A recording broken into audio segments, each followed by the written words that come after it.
The last year, I remember watching from home, it was like, no matter what, if, like in the finals was playing Russia and Turkey, and no matter what, if Russia win or lose, they're gonna go to the main event of All Stars. Birebir'de geçen sene zaten bayağı dersimizi aldık. Okkalı böyle güzel bir ders aldık. İş ciddiye bindi çünkü her oyun modu bir puan veriyor. Kendime süper güvenmiyorum ama yine öyle 1v1'lerde hemen elenip gitmeyeceğimizi düşünüyorum. Bu sene iyi puan alacağız oradan. 1v1 çalışıyoruz zaten takımca. Yeah, playing 1-1 against like Turkey region is gonna be kind of tough because like most of the players from there is like really good mechanically, and that's what matters pretty much in 1-1. But also you need to know what is the meta in 1-1 because it's completely different. And since we had Kira is like he won last time and he understands pretty good. So I think we have a bit of an edge on it because we can practice between us, and I think we get a good chance. Lex var, iyi AD carry. İyi AD carry'lere dikkat etmemiz lazım bence. Lex ile Kira'ya dikkat edeceğiz. Diğerlerine çok sıkıntı olacağını düşünmüyorum. Bizimkilerin bireysel yetenekleri onlardan fazladır. I doesn't trust most the Zanzara, our jungler, because he said he's gonna play Ivern and do like bushes all the time and like troll. So I think he's gonna lose 100%. En ümitsiz olduğun adam Crystal tabii ki de. Bütün gün jungle camplerine karşı bir şey kesersen hero'ları unutursun tabii. in my team for 1 vs 1, I don't trust in Lex because previous time he took Renekton in 1 vs 1 and it was really sad. I hope he will not do it again.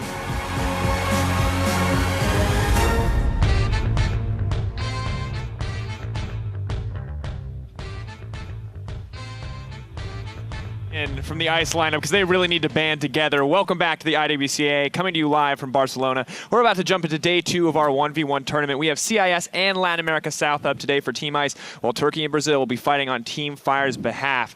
And just to give you guys a reminder of how the 1v1 format works, our 1v1s will be played on the Howling Abyss. The first player to get a kill, 100 CS or destroy a tower, will win. Now, a lot is on the line overall for the side of Team ICE, and they have to go against Brazil, Turkey, pretty much the strongest regions Fire's shown up so far. I think the most important thing to note, though, is the change is that Kira cannot carry an entire region this time. He gets one 1v1.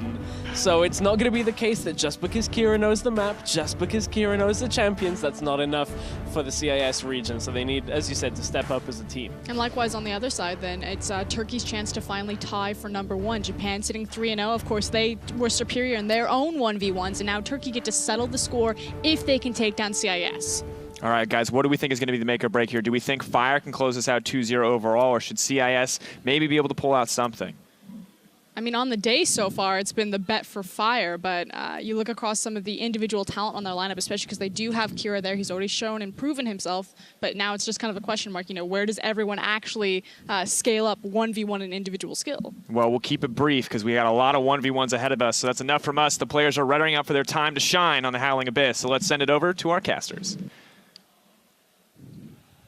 Thank you very much, Seafood, and hello, everyone. I'm, of course, Max Atlas Anderson, joined by the glorious Richard Pulse Cam.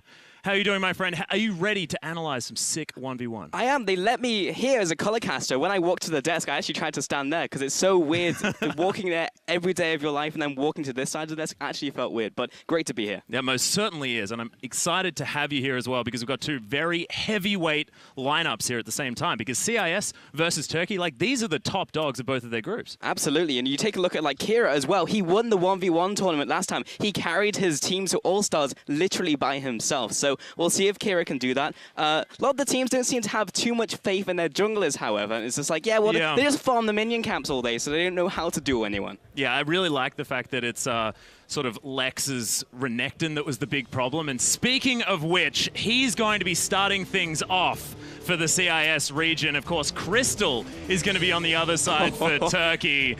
So we've got the Renekton player, of course, lost that 1v1 against a Kennen. It was Kami's Kennen from Brazil, and he lost that at level 2.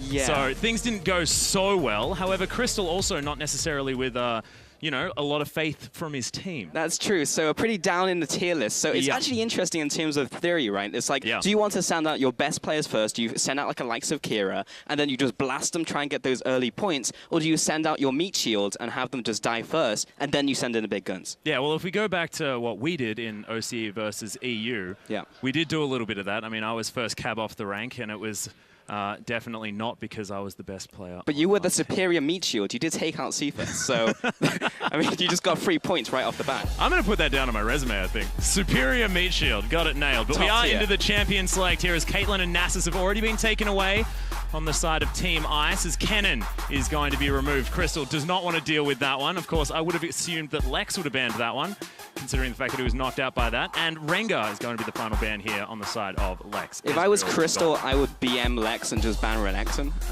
just to send a message. Because honestly, you've banned out all of the high tier picks. Maybe Syndra is there as well if you want to take that one away. But in terms of mechanical skill, you have an ADC and a jungler. So who's going to play Syndra anyway? Twitch is the final ban. That's interesting, but that does leave it a lot open, such as the Syndra. Oh my goodness, do it, Crystal. Don't be scared. Just eat it. That is a perfect answer, right? Just gonna eat you. I don't know if it is the perfect answer. We'll see if he actually locks it in, but we see another Misfortune, which is pretty cool. We saw the 1v1 Misfortune yesterday. Oh my god, he's doing it. He's actually done it. Okay. We have unclogged the frog 1v1. Unbottled the axolotl. We could be here all day doing this. But Lex is back to the Misfortune, of course. It is a power pick here. We've seen her banned away a few times. That Make It Rain being relatively strong, but we haven't seen all that much Thunderlords, which is odd because, I mean, that was the big tactic, wasn't it, with the Misfortune? Yeah, pretty much. You put the Thunderlords on, and then you get the proc coming in from Make It Rain. The other tactic I was thinking maybe yesterday we might see, at least in the mirror matchup, is you actually just go full AD, and you actually max the double up, so you can get that one golden double up that just chunks your opponent for half their health. In a matchup like this, where it's a battle of attrition against Tahm Kench, you'll probably see the Thunderlords come out. Yeah, and we actually did see the double up start actually win out yesterday when we saw the MF mirror match. So we'll see whether it does happen again. But I'm just excited about a Tahm Kench. I actually don't care what's going to happen. Well, I mean, we saw him wreck face in top lane yesterday, but I just don't know how he'll perform in that 1v1, because you have the lick, and then yes, you can eat a minion. You have actually decent wave clear against the Misfortune, so he can constantly shove her in early. So we might see like a Devour Max or something like that, because you're not going to get the Tongue Lash on Misfortune constantly in that 1v1. Yeah, no, you're not. And, you know, minion waves exist. Exactly right. And she's going to have the Make It Rain. She's going to stop him from walking at you. Like, the kite potential is most certainly there. However, we're going to see how it works as we are going to have a look at the frog as we hop onto the Howling Abyss. Misfortune just doesn't want to be on the fountain anymore. We want to start this one off as quickly as possible as Lex is making it up this glorious bridge to potentially her doom at the hands of a frog. Yeah, I think he's good. I mean, Lex is not up against Superman right here, so he should be able to at least take him in this 1v1.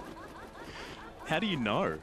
I don't know. I'm making a prediction. I'm the analyst here. Oh, yeah, sorry. You gotta take my word as gospel, mate. I'm just not used to it. Yeah, me neither. Well, who's better at the emote spam, though? I mean, that's the real battle that's going on right now. Misfortune's top tier. She is. Well, her laugh is incredibly frustrating. I'll give you that one. Did you know there are 5 champions in the game which you can actually repeat your emote? So you just spam constantly. Nasus is one of them. Heimerdinger, very annoying to play against. See, this is what we've been missing with Pulse as the play-by-play. We don't get this gold in the analysis. This is the analysis you're looking for, ladies and gentlemen.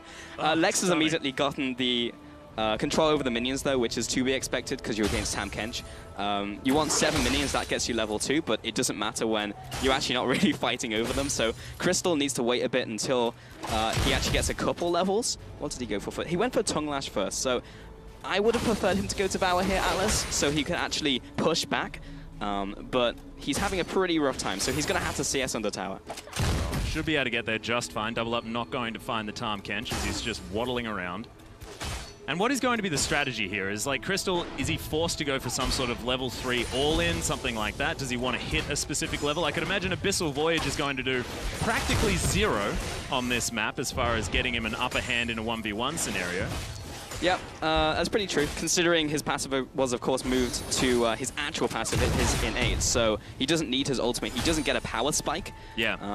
And also, he can't instantly interrupt the Misfortune ultimate unless he's in range and has the stack. So it doesn't seem like a particularly good matchup for Ultrog in the mid lane. Maybe Catfish, Crystal I should say. knows- Someone's going to maybe- yell at me. Maybe he knows something that we don't about the So that's what I'm power of thinking the too. frog. I'm thinking that too, because we saw the Trundle yesterday, and unanimously all the analysts and pretty much everyone watching was like, this is awful. But then he was gifted 2 opportunities to win and didn't take them. So in this matchup, we might see Yeah, I was Crystal. about to remind you, like, he did just He almost straight up lose almost that. dumpstered Like, him. oh, goodness. But we'll have to see, because if I was the Tam Kench, I would have maxed Devour and just tried to push out the wave. Now he's level 3. It reveals a little more about what he's thinking. There's the lick, there's the snowball. Crystal's looking for the gobble and is going to find it. He'll throw all the emote spam as well, stunning the minions, doing some work. The exhaust goes down. He knows exactly what he's doing. Lex throws down the barrier, but is it going to be enough as this is a hungry frog and it's going to take him down? What did I just witness? You just witnessed a frog turning it all around. No longer will he be food on the plate. He will be the one eating you, and it most certainly happened. Kermit had an ace card up his sleeve here, Atlas, and color me surprised. That was... Okay, I see it now. The snowball, I didn't even pick up on it. I should have hit that. I'm going to get yelled at. But the snowball into just the all-in, I wasn't expecting to be that good. Yeah. Misfortune with the Jarran's Blade and no boots means she just can't run away from that. As soon as he gets 3 stacks, it's the stun, and then it's the gobble, and then you're dead. That level 3 all-in was Look at ridiculous. how hungry And he he got is. the level 4 level up while going for this 1v1. The taunt as well while going for the all-in trade. That's style points. We should give them an extra point for this, I reckon. I think so too. So 2-0 right now. And first blood. That was way better than I was expecting. It was a good matchup for the Tam Kench, as good as it's going to get, right? You're against an ADC who is squishy and you can chunk. And I think it was maybe down to Misfortune just trying to play how she was doing, but just play behind the minions. Yeah, well, now turning to the second scheduled 1v1, Edward is going to be stepping onto the Howling Abyss versus Naru. Okay. So this could be a little bit more of a test, as Edward is going to make his way out. You can see him, and Naru there looking very confident, especially, I mean, this is the guy that had absolutely no confidence in his jungler. He's now happy to take him down. Whew, this is just such a good start for Turkey, knowing that, you know, their wild card that they threw out first has taken the victory. And now they've tossed out Naru, who is, you could say, the Turkish faker of the lineup, and indeed the region. That's what everyone's calling him. And now he's against Edward, who I'm not sure how we'll cope in this 1v1. I mean, like, naturally used to those 2v2s. Naru, mechanically adept. Is Edward another meat shield? Is Naru the playmaker of the team, the ace of the team, just to get another one in the bag? And then it'll be 2-0 to a point where they just need one more. Like, anyone can just throw like a cheese pick, do a carbon, toss out a Teemo, and then just pick up a kill. Yeah, and if we're looking back to sort of Edward's playstyle, I mean, this guy's been throwing spanners in the works for basically his whole career. So we could expect all sorts of crazy things to come out from this guy. I'm 100% expecting cheese of some sort. I mean, he brought out the Taric before it was cool. Like, we will see something. And because of just how the meta is currently, it could be literally anything. There was some talks of junglers playing Ivan in these 1v1s and trying to make the bushes work. I think it's terrible. But he might do something like that and surprise us, just like the Tam Kench that we just saw. Well, I certainly hope so. LeBlanc, Cassiopeia, and Draven has been banned away here by Edward. LCD, so certainly doesn't like a certain array of screens, which is great to see. Caitlyn, Ezreal, and Kennen to be taken off the board by Naru. Not spelling off she's a bit of anything fun, really, which is a bit sad. And Naru's just going to flat out lock in the Tam Kench as well. No fear. This is a strategy they've all been practicing. They know, get to level 3. Is this it? Wait until we're all almost about to hit that level 4. Land a snowball and win the trade. There is nothing they can do. We will always take the victory. And he's done it. He's locked it in, and he's expecting that it's just going to all go like clockwork. Is this the Turkish trump card? Like, the Tam Kench? I guess they'll keep playing it until it stops working. And if ICE all they want to do is play ADCs, then they're in a much better position. This time he has Valkyrie though, so it's harder to go all in. But if you go 3 stacks into a stun, so you bait out the Valkyrie, get the stun, or waddle on up to him, give him the old gobble, and then just spin him back out for the kill, that's an easy way for Naru to get this one if there's no minions in this way. So Edward has to be very smart about how he plays, kind of similar to actually Vel'Koz. Fully enough, I was never thinking in my career I would compare Tam Kench to Vel'Koz, but very difficult to approach. You want to stay behind your minions, otherwise one lick could spell your doom. Yeah, that's exactly right. I just love that that's a sentence that we can use in the correct context. One lick could spell your doom. I'm going to have that written on my tombstone, I think. That's fantastic information to learn, because Turkey seem to have found a strategy and they're sticking to it here, as Naru's just going to hop back on the Tahm Kench, which is interesting, given the fact that he's a mid laner. He plays a lot of 1v1 scenarios, you know, in his everyday League of Legends life, has a lot of those skills. Like, this guy could have played almost anything, and it's the Frog that's the decision. I mean, funny you mention it, because Faker did play AP Tahm Kench for a little bit in solo queue, and I mean, I don't know if it was necessarily good, but it throws people off. And he does play some wacky stuff, like Olaf and Turarella is actually a good matchup. He did play that at Worlds. And there is some validity to an AP Tahm Kench. So we'll have to see if he busts that one out. But it's worked for them so far through a sample size of 1. So, I mean, I can't really doubt them. Well, we are going to get straight onto the Howling Abyss here for game number 2. Naru versus Edward. Team Ice are going to try and fire back. There's Naru MasterChef Tahm Kench this time. It's almost like it's like a skin showing of Tahm Kench at this point. Does he have 5? I don't think so. Unfortunately not. Unlucky. That could have been the play. Yeah, I understand Tahm Kench. I'm a bit sick about that as well. All right, so Edward, he's gone down the middle tree because he has the biscuits here. So looking to just poke a little bit. I assume he's gotten some knowledge off of his ADC. That is a great skin. Yeah, the Valkyrie coming out, sorry, the Gatling gun coming out first. Just wanting to clear the wave. Is that actually better wave clear than taking something like the Frostbite? I mean, you'll hit like the entire wave unless you're trying to manipulate it. You can't really manipulate the first wave, but you could theoretically hit all of it. In terms of Shred as well, if he's trying to just trade blows with Naru, Naru can't really punish him for using the Valkyrie because he can stay behind his minions. He can just make it difficult. So it does kind of make sense. He's probably gone Fast Bomb right now. He's not really in danger of getting all-ins by Tahm Kench since he has the level advantage. So he'll go for that Valkyrie level 3 maybe. But learning from the mistakes of his ADC, then maybe he'll go for a more defensive option, but he's good. So this is turning out the same way as last game, where you get the shove off as the ADC, takes the tower shot, classic. And then Naru, he's just constantly looking for that snowball opportunity. Actually hasn't picked up the Devour yet either, so got that grey health. He's going to nom through it just to keep himself healthy and has the Tongue Lash there already. Still waiting for that magical level 3.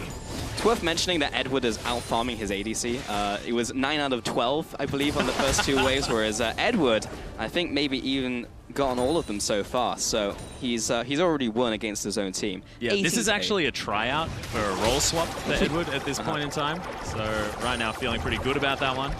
As he once again Valkyries this Frog. Oh, no, we're not going to find the Tongue Lash. Maybe Edward is thinking he's playing Rumble, because he's playing in the same way, sitting in front of his minions, hitting S, and then allowing the Gatling gun to hit Naru from behind the minions. And he is in a mech, so you know it's an easy mistake to make. So that's a very good point. It's making it work. Okay, so by using the Fast Bomb there, you know he's going to go back. He's just burning the mana, otherwise it wouldn't have been an efficient trade. So this is fine. He got the push off, and Tahm Kench is obviously not faster pushing, so Naru will take the opportunity to go back himself. Yep, have something to eat there as well. Ruby Crystal is going to be his pickup. Double Doran's Blade here for Edward. The only amount that you can purchase, of course, in this 1v1 scenario, and has himself some boots so he can attempt to run away from the Frog, who doesn't actually have the boots. Yeah, the boots are really important specifically for the Corki in this matchup, because if you do get licked, you want to get away as fast as possible, and also allows you to try and juke that lick a little bit easier. However, walking face first into the Tahm Kench, not so great. Yeah, and he even lands the snowball as well. Doesn't have the help of the minions just yet, but is going to be able to stack up that passive. Good exhaust comes out as Edward's trying to get himself to the health back, does so. And Naru is so hungry. Another Tongue Lash comes in, but a little bit too late. Oh, Tahm Kench almost claiming another victim in this 1v1. He's so scary. Not how I expected this day to turn out. Edward trying his damnedest. He just needs to play the CS game. He lost a cannon there, unfortunate. But Naru, now the panic is in Edward's eyes. He never would have gotten hit before by that Q, but now that he's forced to play behind the minions and he's a little cautious of a Tahm Kench who almost 100-0'd him, then he's just playing a bit wobbly. So needs to try and regain control of the lane. But now that the minion wave is in favor of Tahm Kench, he'll have to let this one reset, wait for the next wave to come in, and then regain control after that. The fact he only had 1 pop means he is going to be a little chunked, so this is actually precarious for the Corki. However, the Corki does still have this CS advantage, and could it be that Edward sort of just stays back, tries to farm this one out, and plays that 100 CS game? Is that in his wheelhouse to do, because this Corki is farming better and has the ability to do so throughout this matchup. I'll be honest, Atlas, that's his only play, because he's not going to kill the Tam Kench, because he's Corki. So he might be able to shove in the waves and hit the tower, but it's too risky because we saw exactly what just happened there. Naru ambushes him, maybe he lands a stray lick, a stray snowball, and he gets in on the Corki, chunks him again. He can't play that game. So the less risk-adverse play is just to try and play the numbers game. He's already ahead. Yes, it has been equalized by that play that Naru made, so only 5 in it now, and it should equalize to about 4 if they both CS perfectly. But Edwards should still play that game. Well, right now, they're just farming things out. Naru looking on the offensive. Remember, the onus is on the Frog to make the moves. Misses the tongue lash. Now just going to walk up to Edward. The minions firing at the Tahm Kench, but pretty tanky. Not too worried. Has the grey health. Like, just looking relatively unkillable as he misses that cannon creep. Now just going to walk past these minions, stacking it up now as well as the tongue lash comes in. He's looking greedy, looking hungry. But all Naru really needs is to burn the Valkyrie, and he gains control of the lane. Snowball is going to come in. He wants that Devour. Can't quite close the distance. The boot's working wonders here for Edward. Just goes back again. So because it's unlikely that you're going to just like max out Valkyrie as the Corki here, then Naru can burn the Valkyrie. It's on like a 15-20 second cooldown, and you have control of the next wave. There's nothing that Corki do, because if he steps up, gets licked again, Tahm Kench walks at you. So by just burning the Valkyrie, he's effectively just won the next 20-30 seconds and the next minion wave. And that's all he's done. And as a result of that, you can see he's not only evened up the CS, but is about to get ahead. Well, there it is. Only a few minions in this wave as well. Naru will actually be able to take the lead as far as minions killed on this map. Edward's going to be able to clean some of these up, but only gets 2 out of the 3 once he makes it back. And the Sapphire Crystal just feels so bad, man. Like, building obviously towards that Sheen, which is so important for a Corki, but the fact that he goes back twice, the first time gets a Sapphire Crystal, second time gets 5 potions / biscuits. I mean, it's not a good feeling. It's the only thing he can do, because he's not going to get another component of the Sheen. He'll just go for the mana so he can continue to push out the wave against Naru. Because the way he's going to win this is, of course, as we already mentioned, by farming it out. So the longer he can stay in lane, the better, and gets him towards that goal of the Sheen. In terms of going for more AP, completely useless, because he's not going to kill the Tahm Kench, and he doesn't need it for clearing, but he may have just screwed up. Well, there's the grasp for the Undying. He is going to get eaten as Naru's going to pull him all the way back. Valkyrie comes in, but the snowball has already landed. Good exhaust by Edward. Not going to be able to find it. He's just trying to use his range advantage as best he can. Grey health not used yet by Naru. Wants to be able to hold onto it for the regen. Boss bomb. Oh, actually now going to break it. Remember, the Abyssal Voyage is there. We'll be able to get right back underneath this turret to keep playing that minion game. Naru played the start of that extremely well. He managed to force all of the defensive tools from Edward, managed to hit him a bunch, but Edward, on the return of that, was not only kiting, but also hitting back on Naru, and Naru missing that lick was the important thing there, because that would have forced Edward back. He would have had to go back to base, or back to his tower at least, to get control of that minion wave. However, as it turned out, Edward was able to continuously hit Naru, which meant he could force him back to the tower. And because now he's hit the level 6 spike, has those rockets, and had a lot in reserve as he wasn't using them, he was able to get that trade off. Well, Snowball not quite up here for Naru as Edward takes himself the health pack. And that's an exhaust down now for Naru. He was feeling the pressure that the Corki was putting down. Grabs himself a Ruby Crystal, still can't afford that Sheen. Actually, no, could. Okay, there we are. So he's going to discover that he has enough money for his initial purchase and picks up the package now. Edward, a little bit more movement speed. I didn't even know that that spawned on the Howling Abyss Pulse. I'm learning things today. Today I learned. Well, I don't think I've ever seen a Tahm Kench Corki matchup before on Howling Abyss, so it's all new. But he does have the Sheen, and also has the package, so he essentially has control of this lane for the next couple of minutes. How did he land that? I don't know. Very cheeky. The Neo of Tahm Kenches.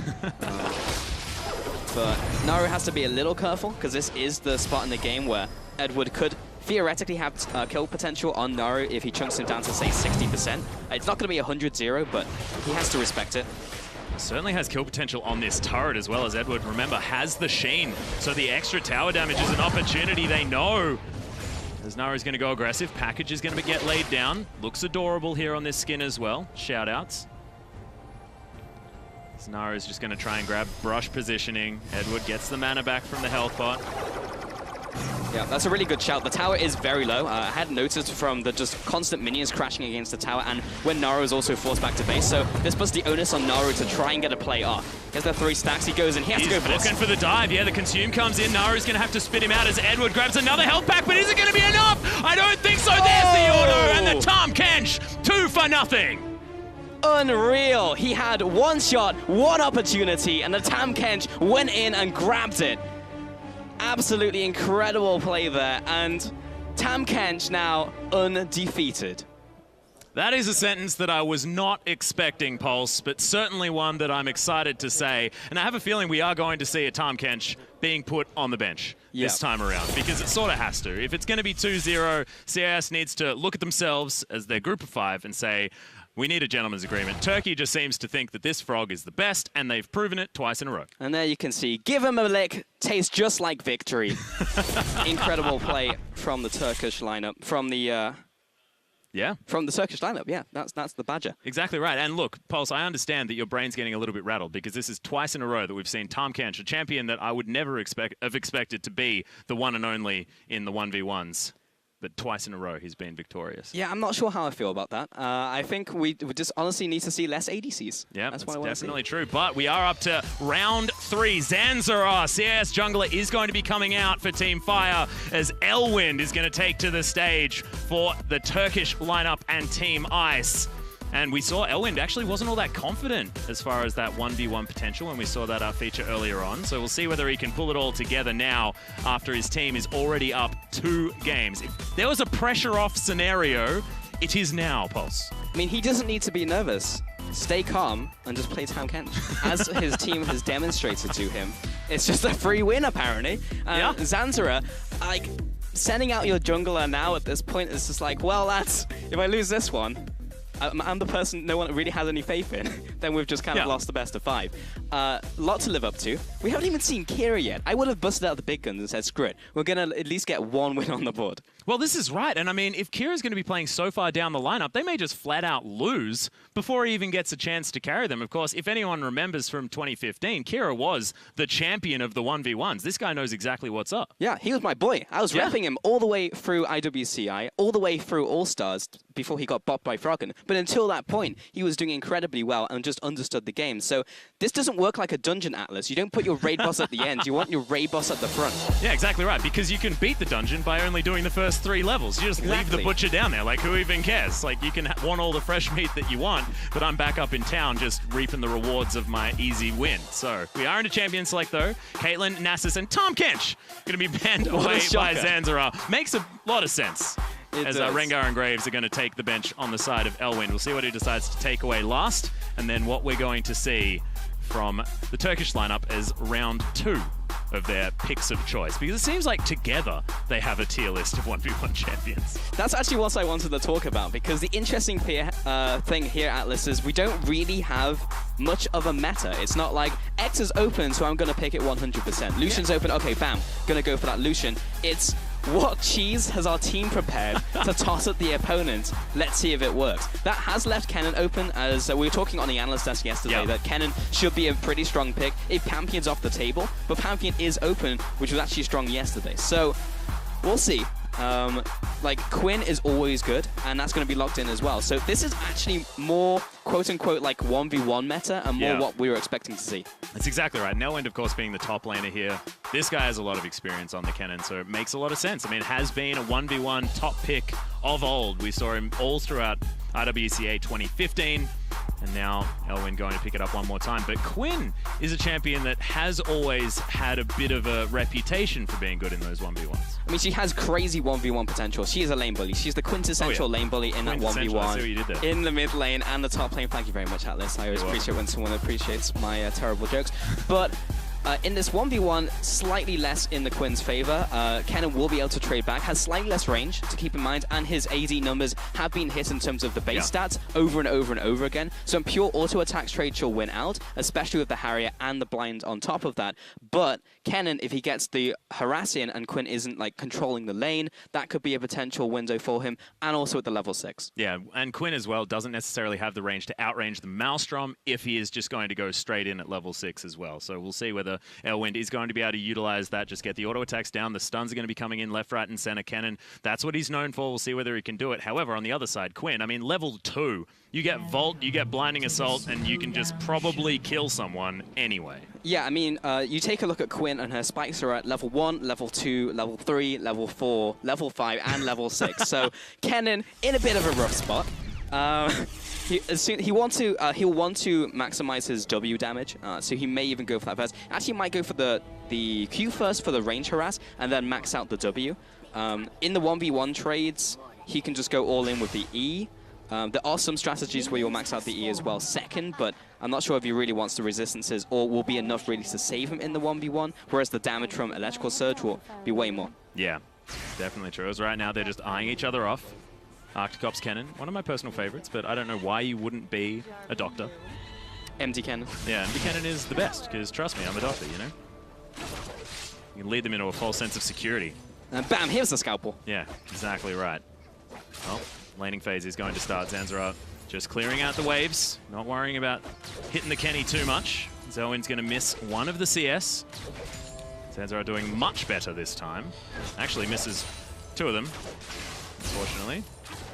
Yeah, by virtue of being Quinn, it forces Elwind back. Like, Elwind can't approach the minion wave because if he gets into an auto attack trade at this stage in the game, he just loses. He went for the Q level 1 because he just wants to farm and knew this fact. Oh, misses the Blinding Assault. This is exactly what we were talking about. Once he hits that level 2, especially if he hits it before Elwind, things get dangerous. He looks for the punish. Elwind is just going to punch him in return as Zanzara tries to approach. That's the only really window that he can go for, or he can go for some like crazy Qs that go around the minions, but this is disastrous right now. He's missing all of the minions under the tower. This is about as bad as it could have gone, but there were 2 missed minions from Zanzara, so it's not the end of the world right now. Well, it certainly isn't. And of course, the pressure is on the jungler to try and farm this one out. Doesn't have a lot of experience last hitting creeps, because of course the jungle minions don't have any things bashing on them. It's much easier that way. Zelwyn's just guarding his health relic. Doesn't want to use it just yet for the lack of efficiency.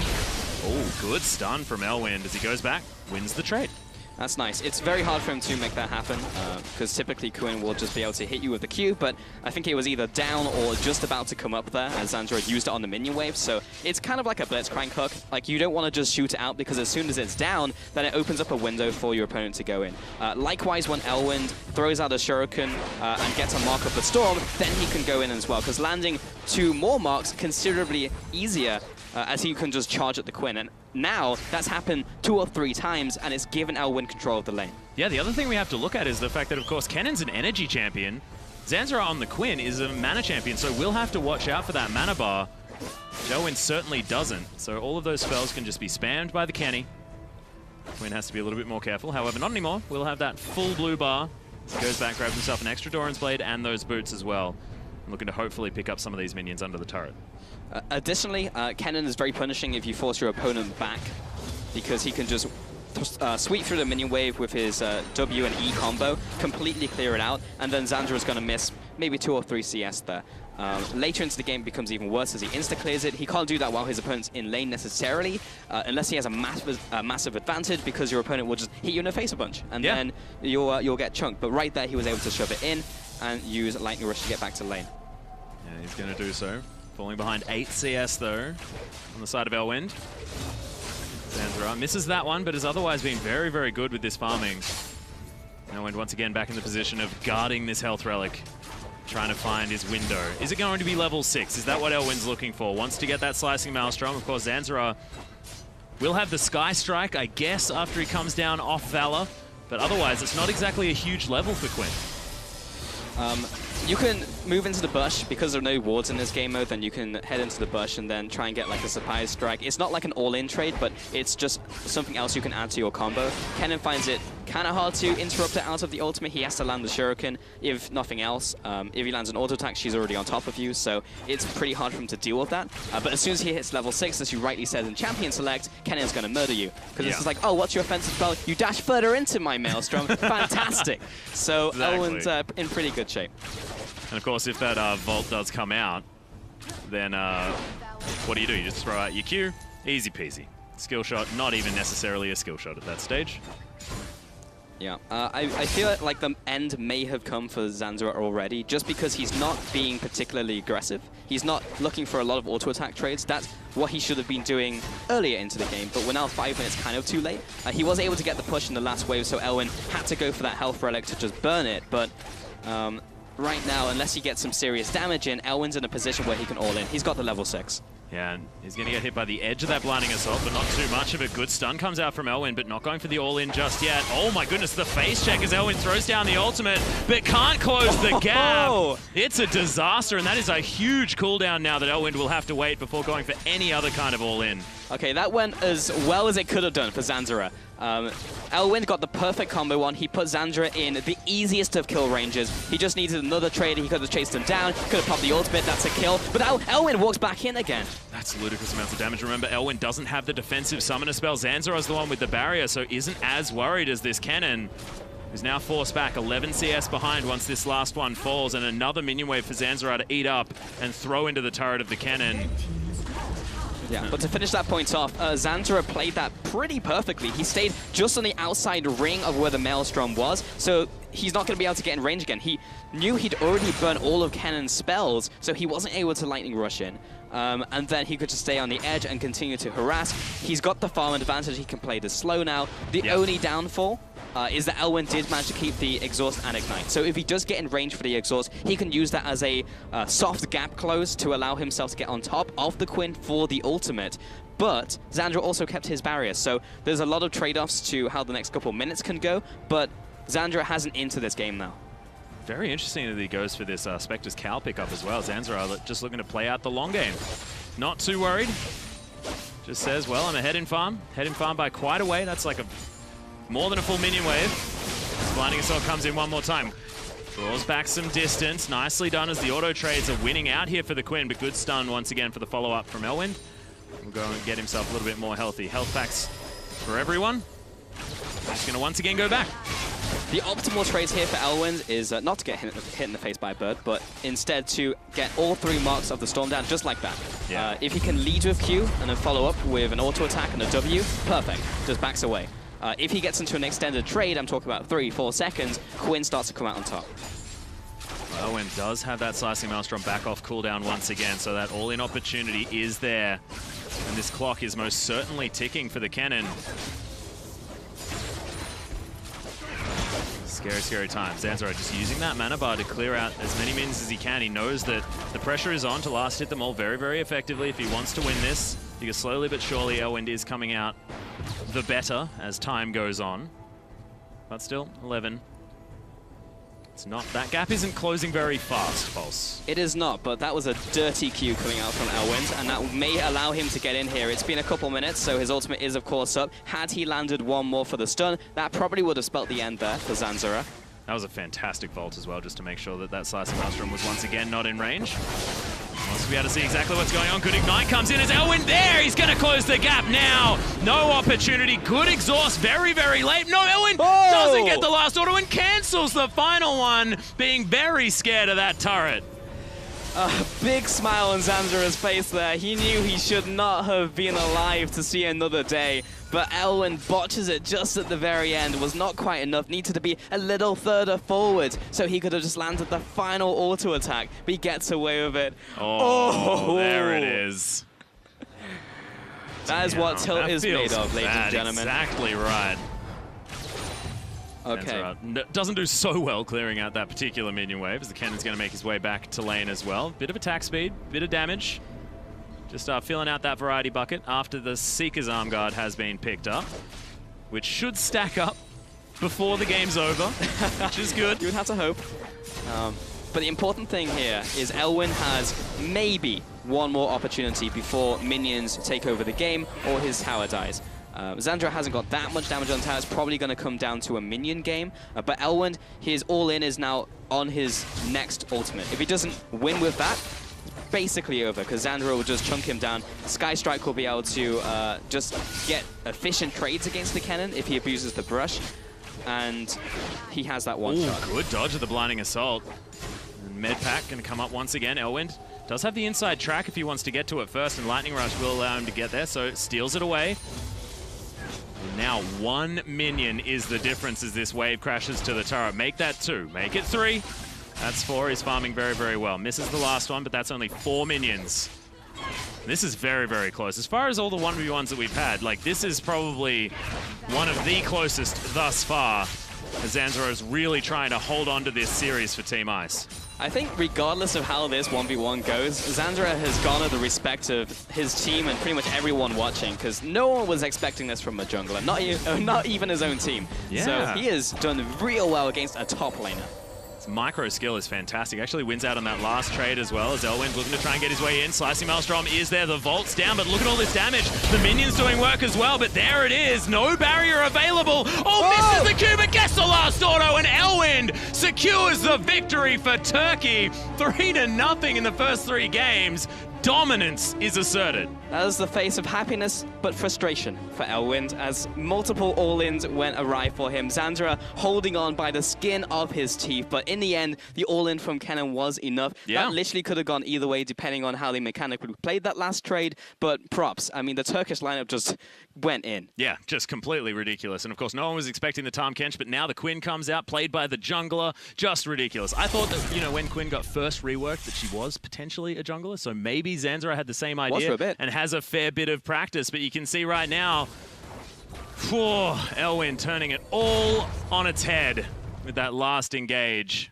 Took him 3 goes with the Slicing Maelstrom, but doesn't matter. If you get the victory, you get the victory. Yeah, a win is a win. Zanzaro was happier with that result than his opponent was with the win. So, but honestly, well played. That was just good Quinn mechanics. Maybe he was just imagining his opponent was a jungle camp. And it was just like, I see the Krug here. I just need to kite him around. Maybe that was what he was doing, but either way, I'm impressed. Yeah, playing Graves, things like that, you know, could possibly give him a few of those mechanics, but we are still going to play this one out. Kira is going to be hitting the Howling Abyss now as CIS's mid laner, and he's going to be versing Zeitnot, the Turkish AD carry.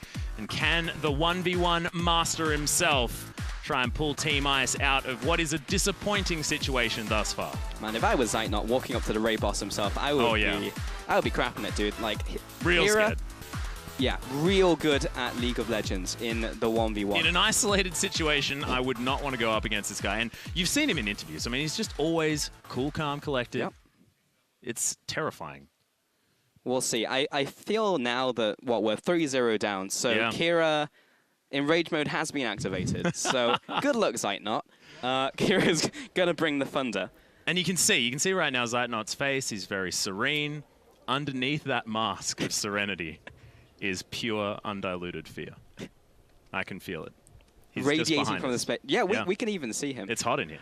We'll see what, it is quite hot. We'll see what Kira busts out. It may be like, I don't know, something like the Tahm Kench. I feel like he has something more mechanical under his belt. He likes the Anivia, of course, but something like a Lucian, or even just going back to that. Anything that's strong, that's left open, he's more of the meta player, so he will go for like a Caitlyn if it's available. Maybe even the Syndra. Hell, the Ryze could come out. So I think anything that we see slip through the fingers of the bands, Kira will pick up. And Eye of the Not Tiger is exactly in the right position right now as Kira. I mean, if we need a montage, it's for Team Ice. Yeah, it's time. All right, there's the target ban of the Anivia. There's the target ban of Draven Ezreal. Yep. So what's next? There's the LeBlanc. Caitlyn probably should be taken away.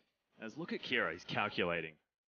Trying to work out whether he wants his opponent to ban the Caitlyn or whether he's going to ban it himself as Nasus is going to hit the bench. Kira saying to himself, where did I leave my Death Note this morning? On the kitchen counter. Damn. If only I had eliminated my 3 last opponents for my allies, this could have been a free win. Instead, El got the victory today. I have a feeling that now he's just saying, I seem to remember maybe there being a Zeitnot on that Death Note, so we're just going to go in. Maybe. Knows exactly how it's going to end for him. There's the Tahm Kench and the insta-lock. That is severely insta of the lock. Both of them going for it. And Kira, remember, he's up against an AD carry player. He's a mid laner.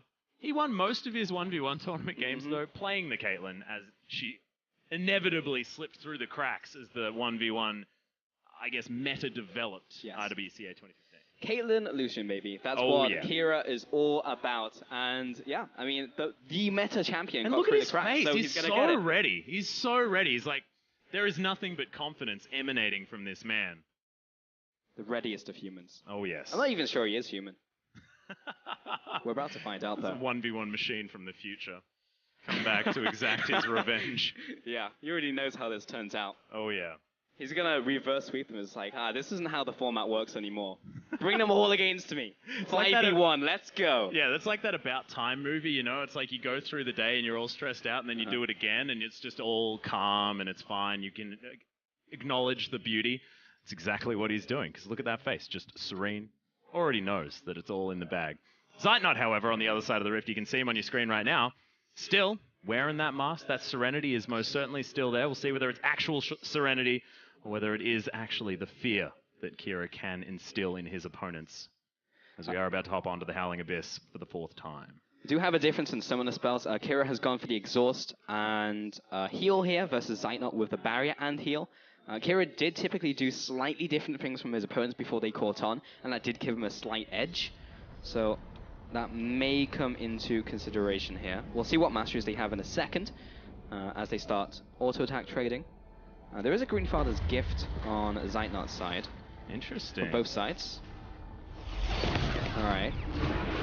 Already walking out onto the Howling Abyss. And they're already battling before we even saw what was going on. Zeitnot throws down the heel. Kira trying to kite this one out. They want to stand in the brush as much as possible for the headshots. He's still looking for it. The first order is going to come in. Good barrier comes out. Oh my god, Zeitnot! At level 1, that was a face of serenity. He was calm and he destroyed him straight away. No minions necessary. What was that? He just took down the raid boss by himself. Absolutely unreal, making that the 4 and 0. You just got into the rift and we're already back. Yeah. The Howling Abyss was... What did I just witness? I have no idea, but Zeitnot, he had something to prove. I feel like we talked up Kira way too far, and that is now a 4-0 sweep for Turkey. I mean, they've looked phenomenal in Assassin mode, on Summoner's Rift, now 1v1s, almost having a perfect game thus far. This team, I mean, I picked them for the favorites of this whole tournament, and they are most certainly making me look like I know something, which is often not the case. Throws down the heel. Kira trying to kite this one out. I've heard that voice before, but... Yeah, I think that's me. Maybe. I hate that guy. What was his name? Atris? Atris. Yeah, that's the one. That's but we didn't see the start of the trade, which is often the most important part of the 1v1s, because whoever gets the first auto attack down will have priority. So if you're chasing after your opponent after that, then you have to continue trading. But if you were too far in, which it looked like because he was in the opposing bush, then there is pretty much no out. So it's very much about how the start of the trade works. I didn't see quite how it happened. Yeah, that's exactly right, but there is still one more of this bout of fire versus ice. CS's top lane, Smurf, is going to be taking on Dumbledore, of course, the Turkish support himself. He got a haircut, but he's still the glorious man that we know him as, and he's trying to make it a clean sweep here for Turkey. Love me some Dumbledore. All right, let's see what type of cheese he's got ready to go, because he's the type of guy who will just bust out a Poppy support, a Bard support. He'll just go in. ADC, what's that? I'm off to mid lane. I'm going to go jungle. I'm going to go to the enemy base. I'm Dumbledore. I don't care. Smurf, on the other hand, very strong player in his own right. We saw what he could do at Worlds. He's just a good player. Yeah, and if you're thinking about Tahm Kench here as well, as I am, because he's been a certain focus for this particular game, like, he can go in both the top lane and the bottom lane. We saw it already this tournament that Evie, you know, one of his favorite champions, the Tahm Kench, pulls it out towards the top side of the map, just destroys people with it. Tahm Kench, fantastic support as well. And both of these players, notably, certainly able to hop on that guy, so should ban it. Yeah, probably. I'm probably going to see the Tahm Kench ban just because of what we've seen so far in this series. I mean, even I would. Like, even if I didn't respect the Tahm Kench, just seeing it take down my teammates is enough for me to ban that one away. So, there we go. First ban. Straight away. They go on a monologue about Tahm Kench and immediately just removed. So, definitely a good idea. Cannon going to be taken off the board as well. Not going to be pulling any Elwyn shenanigans. And none of this Caitlyn Mirror from last game as well, as she's going to be banned. Ezreal Karma here on the side of the CIS. TKE. Misfortune's done. Nasus snuck through. This could be CIS's opportunity. We saw Nasus do some pretty disgusting things earlier on. And LeBlanc is now going to be hovered at least by Dumbledore, who's still considering what he wants to do. So this is how the team talk went behind stage. We're 4-0 down. We've lost the best of 9. Yeah. Pick Nasus, be boring. Just try and get us a win on the board. Pick the Doge into the Doge. Pretty much, yeah. Because Nasus, He seems like an interesting pick, but his goal in life is just to E constantly, push the wave, buy a couple of Doran's rings, and then if your opponent gets frustrated with their lives, then he kills you. Yeah. Because he just withers and ults you, and that's the game over. So That's precisely what Evan RL did. Yeah. And it Looks worked. at his opponent. Okay. LeBlanc does have windows of kill pressure, just being an assassin in general, but he may just get ground down. Well, this is the thing. The war of attrition potentially to be on the side of the Nasus, but things have changed for LeBlanc. Of course, assassin changes are certainly upon us, and she has a heck of a lot more wave clear, so the Nasus will need to try a lot harder to farm underneath that turret, and Spirit Fire isn't exactly the best tool when you're unable to completely destroy that backline straight away and you're underneath the turret, because that tower is just going to mow them down. You're going to miss all of that farm, and that war of attrition, like we were talking about, is certainly in the hands of the LeBlanc. All right, Atlas, look at me. I am the play-by-play now. Your predictions for this game. Who do you think is going to take this one home, just based off your knowledge? All right, based on my knowledge, Turkey has won the last 4 1v1s, and I have a feeling they're probably going to do it again. Dumbledoge, also a fantastic player in his own right. My money is certainly on the Doge. And I guess it'd be on the Doge regardless of which side of the Howling Abyss I was on, due to the fact that there's a Susan. It's almost a cop-out. Yeah, I think so too. I'm probably just going to have to give it to Smurf based on the fact that he's playing the boring auto-win champion. That is Nasus. But look at his face as well. He's just having a giggle while he's just got his boombox out. This is what you do. He's the type of guy who probably gets frustrated sometimes. It's like, you know what, I'm going to play Ignite Ghost Darius top lane. I'm not going to ruin someone's day. And I'm going to go back to being good and play Fiora and stuff. But for that one game, I'm going to ruin someone. And I'm going to hope that that guy has only time to play one game. You know, he's just got back from school. I want to play one happy game of League of Legends, and then I'm going to go out. Yeah.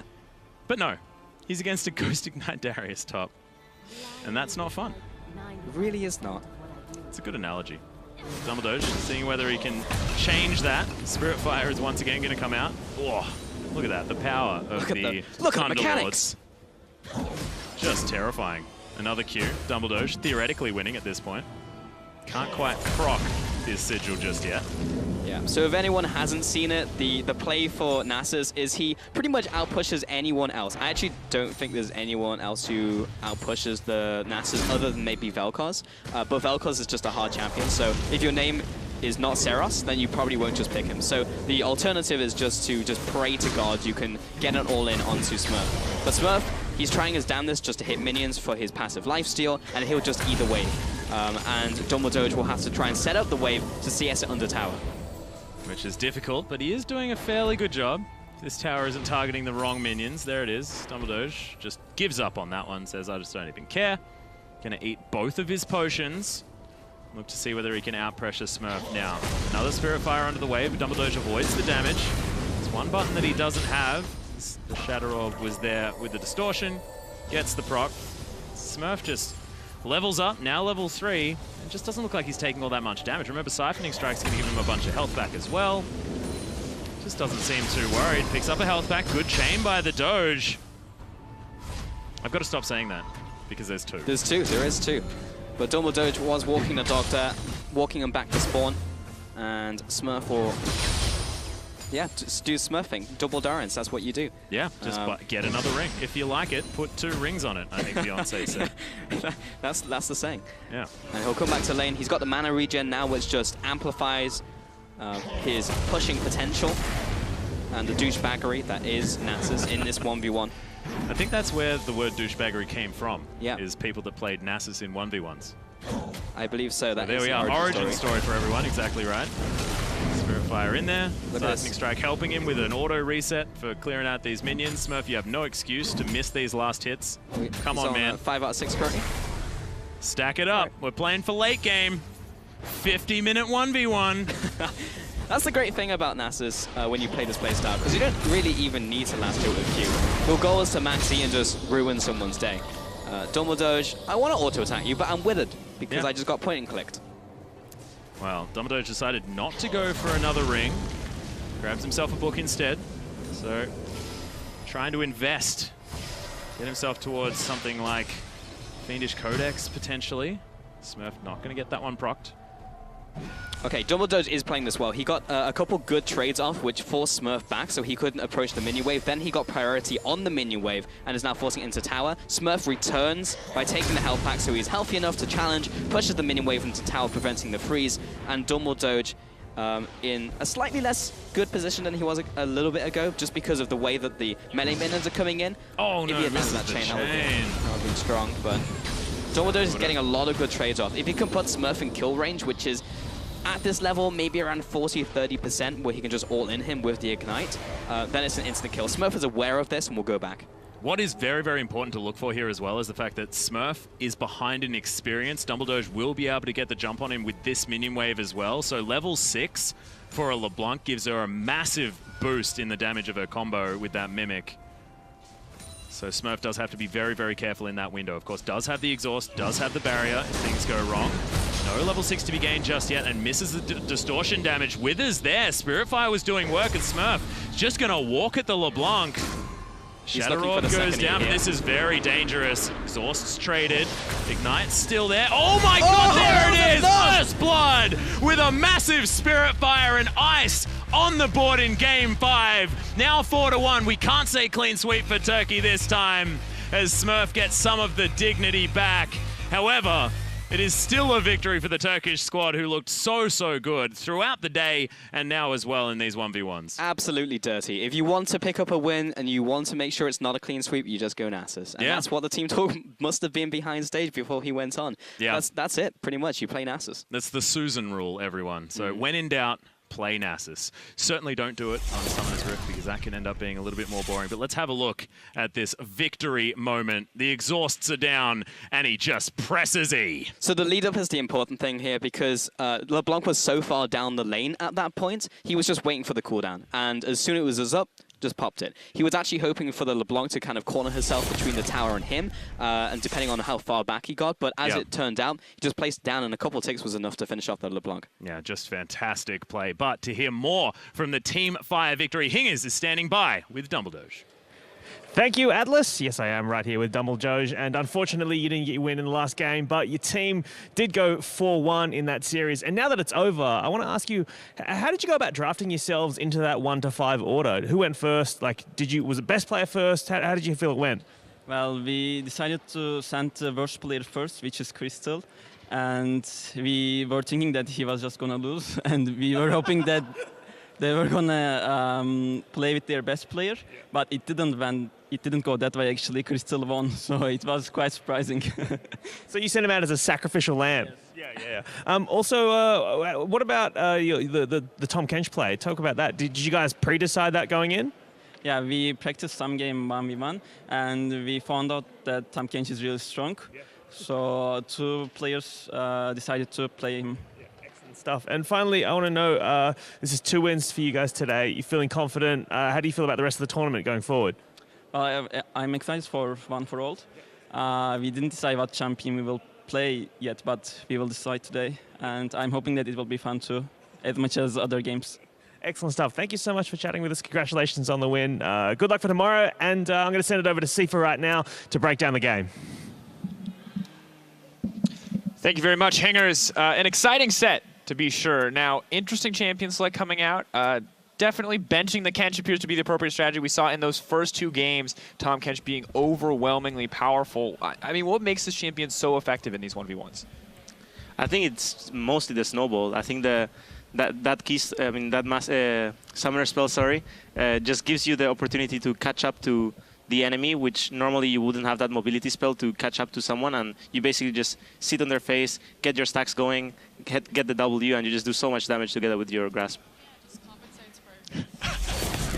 Wow. Nice. Got it. Got it. There it is. There's 4 of you on the desk, and no one said that it was on my head. Anyway, yeah, it's just as Smithy was saying, the fact that that summoner spell pretty much compensates for the one thing that Kench doesn't have in his kit, his ability to gap close. Because once he's on top of you and you're running away, you're donezo. And the funny thing is, like, the emote came through here just because they already knew that they'd won at that point for Crystal, so he's just like, well, this game's done.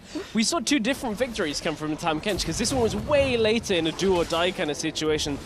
Edward going right back into snowball range, and with that third proc already down on the passive from Tahm Kench, it's kind of an easy walkthrough at the end of the game. But Edward should have won that game from the tower damage. It was so far gone. I'd like to point out, though, that both of them knew that they were going up against Tahm Kench, that this strategy was probably likely, especially Edward, because he already saw it, and he didn't go either Flash or Ghost, which is something that I don't really understand, since you're not really going to kill the Tahm Kench. You mostly just want to play the chicken game where you just hit the tower, hit the minions, and try to get more than them. So I think he should have gone Ghost and Flash. Yeah, because it's about being able to disengage so you can play around the cooldown of the gray health there, because obviously, like, the big thing about Kench is he's going to be doing damage to you as well as absorbing so much. So if you just get into an all-in scenario, you're pretty much screwed. And well, coming into game 3, once Kench was off the table, things looked a lot sketchier for Turkey. We had that Kennen versus Quinn matchup, and honestly, some pretty shaky early all-ins here. Yeah, a couple of them, because really Elwin should have won this game a lot earlier. There was that one missed Q, which he'll pretty much, you know, go back and rewatch time and time again. But the actual successful one, based on just the auto attack, that one was painful. I think this is the one that yeah, this is the one. Third time's the charm. Oh, but he gets it. The auto does connect. Can't dodge those. So definitely rough overall for Elwin, but does manage to snag it out. I mean, we just pretty much expected that to go way, way faster. Well, Elwin did say that he was very nervous coming into the 1v1. So yeah, he is the top laner. He should have experience playing Kennen. Kennen's very like meta and vogue right now, but he did seem nervous, and we did see that on kind of the questionable Kennen ults. I like how Sansara was like celebrating like twice or 3 times because he was not dying. He was like, yeah, I'm still in it, I'm still in it. Takes 1 auto, 1 Q, but he manages to live in the end. Now, of course, we're just going to skip over game 4. It was a little too fast. If you didn't see it, it's about 20 seconds of your time. That was the best one. You can watch it. They just walked at each other and shot each other. It was nothing. But it was like a true shootout. You had like one sheriff on one side, another sheriff on the other. There's no analysis. Just ran at each other. Well, pick different The only analysis is Kira stepped out of the bush, so had it gone any longer, that would have been the headshot counter being worse for Kira. So he was a little nervous. Maybe some room to change, but let's look just briefly at the end of game 5 there. We saw the power, quote unquote, of AP Nasus coming in here. I think maybe Dumbledore's just a little bit too early to make it a 5-0. Distortion damage. You're going to hear Atlas talk about it again, because why not? We love the sound of his voice. Just going to walk at the LeBlanc. So does he. Here's the kill. This is very dangerous. Bam! Exhausts trading. Well, got him.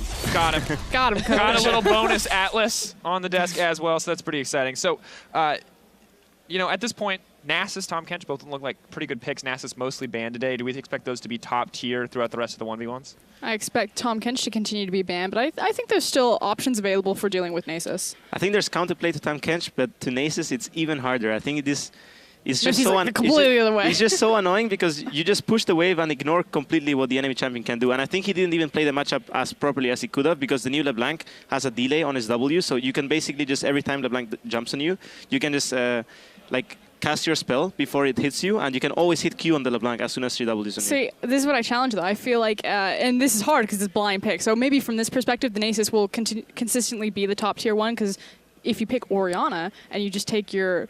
you could either take Q, or I would probably take just E level 1, and yeah, he's going to Spirit Fire and he's going to push the creep wave forward, but then after that goes, like if you hold it with your shield, absorb the creep wave, then you just stand on the back half and you just zone him out with Clockwork. But again, like blind picking, that is much scarier than blind picking an Nasus. It just feels like everything comes down to the mind games and what do you expect the enemy team is going to pick up, and maybe they can leave the Tahm Kench open and pick the Corki with Flash and Ghost, take and Flash, there's a good chance that works, you know. So I think it's more about the mind games that you can pull out between. And Turkey coming out on top in the mind games, now advancing to be 4-1 in that set, getting themselves their extra point to now be tied with Japan. So let's take a chance now to look at those standings. You have them coming up here. So you can see, here's the important thing though. You see that they're both at 1, but remember that tiebreakers are counting 1v1 wins. So Japan or Turkey at 4-1 is actually in the first place seed alone if it does come down to those tiebreakers. And now it's super important because backs against the wall for Team Ice. If they do not win the next 1v1 shootout, they will only guarantee 1 seed into the next portion of this tournament for their group. Exactly. Team Fire will, the top 3 placing regions will be going through. And that leaves Team Ice really, really in a bad spot, which, I mean, whoever's going through to this is going against you, right, Mithy, in next week's All-Stars? So yeah, I guess, yeah. Do you want Team Fire to have 3 teams? Have that representative, Well, so would you prefer? Who are At the you end- most scared of? At the end of the day, it's only one team that's coming out, right? So it doesn't really matter. For Team Ice, they just need to. They don't even need to look at Team Fire anymore. They just need to look at their own group and be like, we just need to get the most wins out of our group, guys. So I don't really mind who we play, since we're gonna be able to play a lot of different regions. But it'll be fun to play some team like Japan, since they're not players that I play against on a daily basis. So that'll be more fun for me than playing a CIS or Turkey or Brazil even, because we meet them at Worlds, right? I'd imagine you don't want to face CIS. All right, Okay, just salt okay. in the wounds, salt in the wounds. But remember that everything is now on the line. Up next, can Brazil seal 3 spots for Team Fire on Sunday, or will Latin America South from Team Ice freeze them in their tracks? Find out when we return. Seal's ice. Seal's ice.